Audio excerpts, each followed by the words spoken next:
سلام خدمت همه شما بیننده های عزیز و گرامی چینل واکینگ تاکینگ افغانی.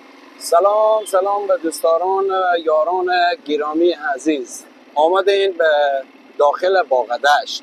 این جاده از اول جاده که شروع کردین که شفاخانه چشم روشنای به حال فعل میرین داخل باغدشت. دیگه دوستای جاده تازه اسفالت کردن، خیلی اسفالت لوکس کردن، خیلی جاده دیگه همون خاکی بود که داخل از این جاده که داخل میشدیم یه خاطر شیرین قصه کنم میمون جان که خربزه بسته کرده بود اون پشتنی از اون خربزه فروشی که گرفتیم گفتی خربزه گرگکه نه شکر گفت گرگک گفت مقصد به ترک سکل بسته کردم خود خیبر بدیم گفتم که این محکم بسته کنی گفت خلاصی بسته کردم من دیگه میایم همیشه خود یک سر شدیم با مقصد میگم خربزه را تکو که خودت همین جگاه نوش جان کنی حالا بیا بده خدا بده خربزه میگم کوکی میگه بابا یک سجلتر ادم سکل بفتاد خربزه را بسته کرده بودن که باز بخورن. خربزه بفتاده بودی هم برای چیزی نگفته بود بس که جاده خراب بود. دمی جاده دیگه شما راسته که زیاد تیز میرفتن. از فکر من راست رو پرسید برفته بود که ما اینجا خربزه هم داریم دیگه مقصد خربزه نمیفهم که شیرین بود نبود مقصد هموته زیاد شیرین بوده که افتاده 100% حتما دوستا داخل باغدشتیم دیگه تقریبا این لب جوی انجیره که به جاده مهتاب هم وصل میشه از این موقعیت به باغ آزادی هم وصل میشه و به سرک پنتون هم وصل من یادم رفت پرسان کنم که مسیر کجاست.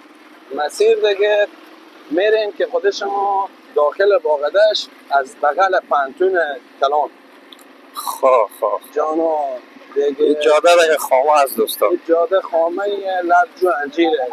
سلام جور باشد قلندر ما خدای من نگیره تو شازده دوستای دست راست میره به داخل باغ آزادی میره سرک باغ اسلامی بگم دیگه دوستا اینا هم میگی بعض اینا خانه بعض اینا باغ و باغچه با آینده های خیلی دور نه نزدیک اینا هم میگه ساختمان های میشه که باورتان نشه دیگه میبینیم به سبک قدیمی هنوز دیگه بعض جاده‌های پلچک از قدیمه و این کجا وصل میشه این کوچه به اینجا؟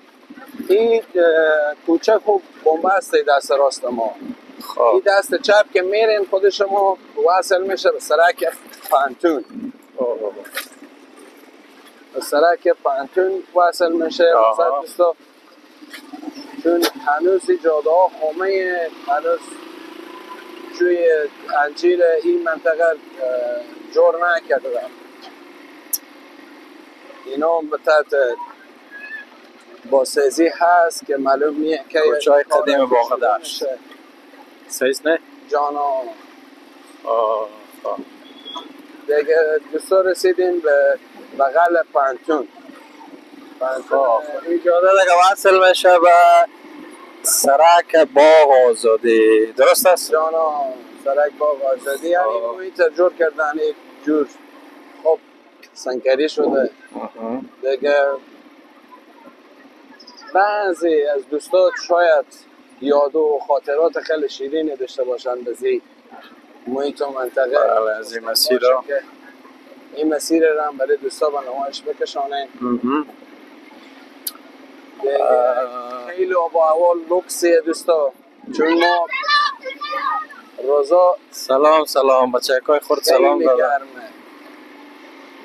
و هوای روزا واقعیت گرم است تقریبا رسیده به 43-44 درجه این تایم که هست باز لذت بخش بیرو شدن و فضای بیرو دست چپ ما که از دوستا پانتون ایرات است و عزیزا نمیتونیم ویدیو داشته باشیم و باز میشه که دست راست هم دوستا خونه جن سلامت فیض اوریانی فکر کنم بله جاده